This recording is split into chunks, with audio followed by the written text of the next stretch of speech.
Halo, perkenalkan nama saya Dewa Agung Alidharma Prasada, nomor 10. Saya akan menjelaskan tahap pasca produksi.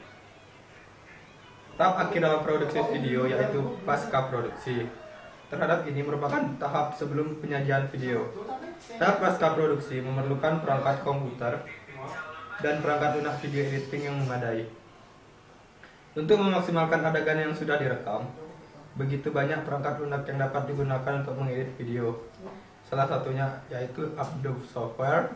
Beberapa perangkat lunak Adobe Software yang digunakan untuk proses video editing, yaitu Adobe Premiere Pro, Adobe After Effects, Adobe Media Encoder, dan Adobe Encoder DVD. Adapun tahap produksi terbagi menjadi 4 bagian, yaitu sebagai berikut. Offline editing. Tahap offline editing merupakan tahap di mana pencatat skrip bekerja saat produksi. Pencatat skrip tersebut dapat mencatat kembali semua hasil syuting dan adegan. Dalam aplikasi video editing, pencatat skrip menulis adegan demi adegan ke dalam timecode yang ada dalam aplikasi. Proses tersebut digunakan untuk menyetir gambar yang dapat dipakai dari semua rekaman gambar yang akan diproduksi. Berdasarkan catatan skrip tersebut, dibuat editan secara kasar yang dibuat dengan offline editing. Kedua, offline editing. Setelah tahap pertama dilakukan, serta dirasa kurang maksimal dan sesuai, maka dapat dilakukan tahap selanjutnya, yaitu offline editing. Berdasarkan skrip editing yang sudah dibuat pada tahap offline editing, editor selanjutnya melakukan pengeditan dengan setik lebih cermat lagi. Editor dapat melihat adegan per adegan dan pengedit dan shot per shot untuk menyatukan cerita agar kesinambungan. Selain itu, pada tahapan ini editor dapat memperindah hasil pengeditan video yang masih kasar dengan membuat transisi atau menghaluskan potongan adegan yang sudah disyuting. Keseluruhan proses ini disesuaikan dengan naskah yang dibuat. Yang ketiga ada mixing and rendering. Proses mixing dan merupakan proses untuk menggabungkan atau mensinkronisasikan antara video dan audio. Tahap ini, proses mixing mengutamakan penggabungan audio dan tambahan ilustrasi musik maupun sound effect yang akan digunakan.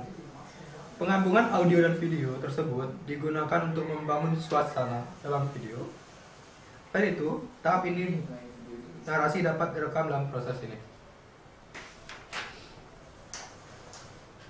Yang keempat adalah preview. Setelah semua tahapan yang dilakukan selesai, maka kemudian tahap yang terakhir yaitu tahap preview. Tahap preview merupakan screening akhir melihat video yang sudah selesai diedit. Setelah semua pihak setuju bahwa proses telah selesai, maka dapat dilakukan proses mastering. Proses mastering merupakan tahap terakhir proses gabungan antara elemen video untuk dijadikan sebuah file. File tersebut dapat berupa file mentah maupun video yang sudah siap untuk seperti copying, CD, dan DVD master. Yang kelima ada capturing importing. Proses memindahin hasil rekaman dari kamera ke perangkat editing dapat dilakukan dengan cara capturing dan importing.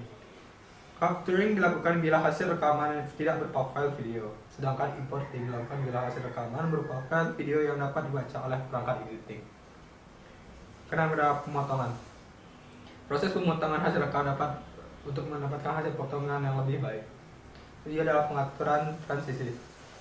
Transisi merupakan perpindahan antara potongan gambar untuk menjaga kuantitas gambar, membentuk suasana, pembeda waktu dan tempat. Jenis transisi ada sebagai berikut.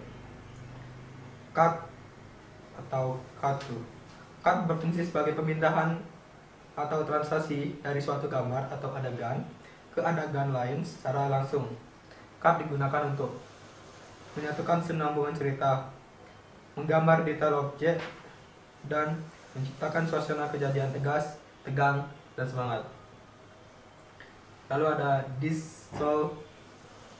Dissolve berfungsi sebagai jembatan potongan gambar yang secara berangsur-angsung dapat berpindah gambar. Dissolve digunakan untuk menciptakan suasana kejadian romantis, alur, mengalir, dan sedih.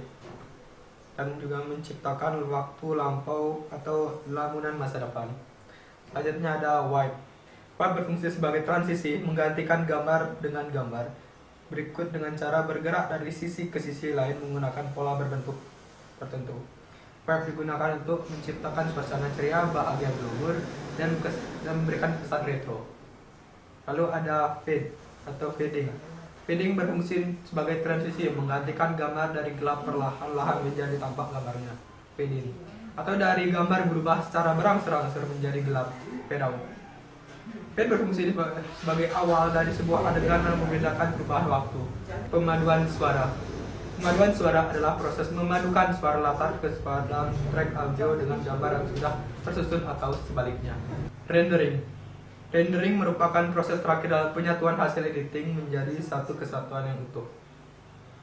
Lalu ada 8 distribusi.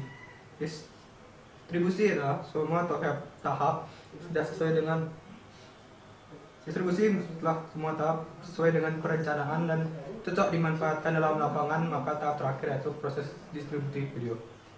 Proses ini melibatkan bagaimana cara mempromosikan sebuah film dengan cara online atau offline. Dan kru mengadakan suatu kegiatan promosi yang berisi tentang perilisan film. Lalu ada pengiklanan film. Pengiklanan film dapat dilakukan menggunakan jalur offline dan online. Jalur online sudah menggunakan media internet. Banyak sosial media zaman sekarang untuk mengiklankan sebuah film. Dalam sosial media tersebut, kru dituntut sebagai dalam mengiklankan film, sedangkan jalur offline dapat menggunakan banner, leaflet, dan sebagainya untuk mempromosikan film yang sudah dibuat. Oh ya.